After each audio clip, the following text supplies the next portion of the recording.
Here I have INFINIX Hot 4D Pro, and today I'm going to show you how to take screenshot on this device. So to do this, all I need to do is to just press combination of keys, power key plus volume down like this, and the screenshot will be taken.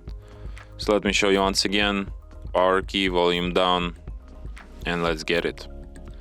So one last time, volume down, power button, and we got these screenshots.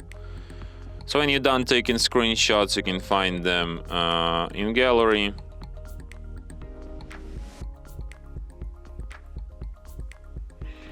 In the special screenshots album.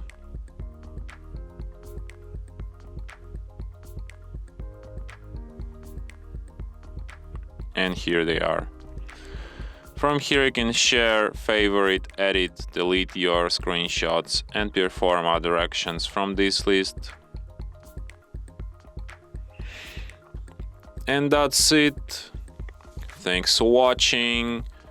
If you find this tutorial useful, don't forget to hit that like button and subscribe to our channel.